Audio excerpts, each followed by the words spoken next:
All right, Carolina asked, what are some of the best ways to reduce cost in my embroidery business? One of the major things that I see are ways to reduce your hard costs is being able to have a space either at your home or in your garage without having to rent out a commercial space, right? That saves you the commute time, that saves you the rent costs, and you can use an extra bedroom or your living room or a garage in your house that you're already paying for, and kind of use that as your workspace.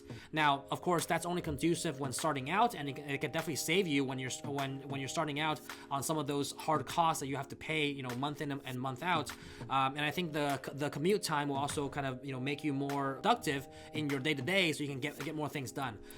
That's, I think, one thing that comes to top of mind when looking at how to save money or reduce costs when you're just starting out in your embroidery business. The other thing that I would mention is definitely establish these commercial accounts or business accounts or these wholesale accounts with different apparel suppliers, so that you can make sure to buy things at a wholesale price, not at a retail price, right?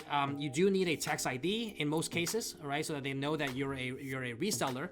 And if you have a tax ID and you register with either like a Bella Canvas or AutoCaps or these different suppliers, you can get those blank garments from Sanmar at a discount than the retail price, and that will save you a lot of costs over the long run, especially when you can kind of tack on a little bit of margin to your blank apparel, so that you can make a little bit of margin instead of having to pay retail for it and not make any margin when you sell it to the end user with embroidery on it.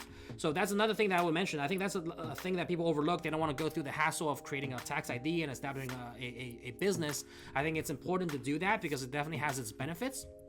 Now, with regards to what type of business you should set up, whether it's like an LLC or an S Corp or a C Corp, like speak with your CPA to kind of get a good idea of what are the tax implications of each of those entities and establish one that's best suited for your circumstance. But I would establish a business, I would make sure to get a tax ID, and then that way I can get these wholesale discounts from blank apparel suppliers.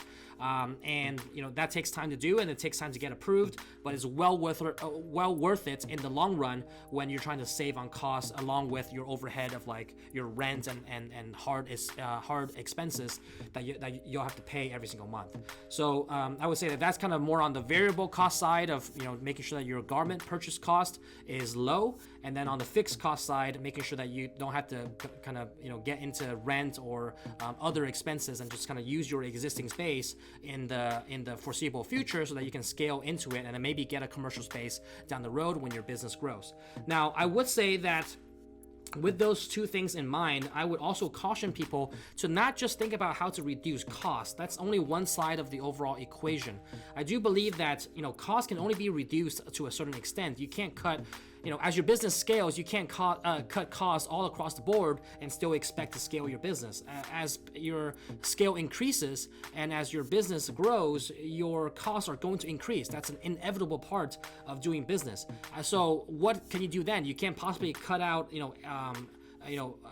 all the expenses under the roof to try to save on costs to make your margin, right? So I would really encourage people to think about not only costs, but the other side of the equation, which is revenue, and how to increase that. Because as your business scales, while cutting costs is great, but if you can increase revenue and not have to cut costs, now you have two different levers that you can pull and grow your business and grow your margins and grow your profit without having to focus solely on costs. Because as I mentioned, you can't possibly cut costs to zero, right? But you can scale revenue to, in theory, to infinite, because you can scale, but costs can't really be cut to zero in a business. That's just, it's impossible. So I think there's much more room to maneuver on the revenue side, and these are some tips that I would give people thinking about how to grow their profits and kind of grow their margins, right?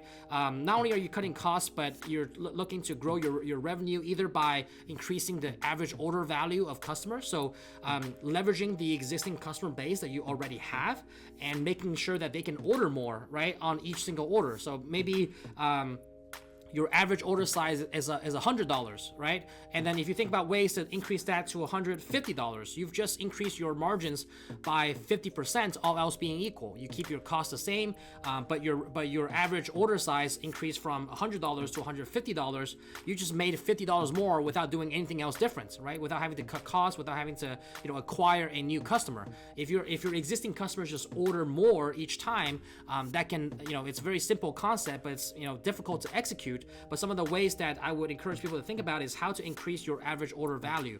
Maybe do some bundles, maybe do a referral discount, maybe do when you are fulfilling an order for a customer, throwing an item of a different type.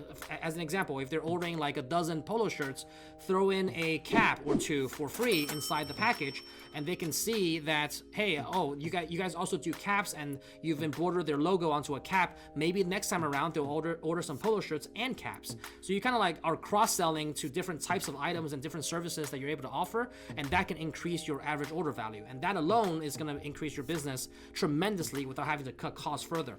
The other thing that I would mention is think about your customer retention, right? As we all know, it's much costlier to acquire a new customer than it is to retain a customer. I believe the stats show it's like 3 to 4 times more to acquire a new customer as it is to retain an old customer. So make sure your customer service is good, make sure your turnaround time is good, make sure your quality and your actual print or embroidery is coming out crisp, so that your customers come back to you in the future, and that can play into your customer retention. And if you also increase your average order value as they come back, these are powerful metrics to keep track of, and to powerful levers to take advantage of, so that you can grow your profit, grow your business without having to cut costs. So that's kind of how I would think about it. I would end on that note in making sure that you not only look at the cost side, but you look at the revenue side, because I think a lot of people just think about, okay, let's cut, but they don't think about how to grow their revenue. And that's just as powerful, if not more powerful,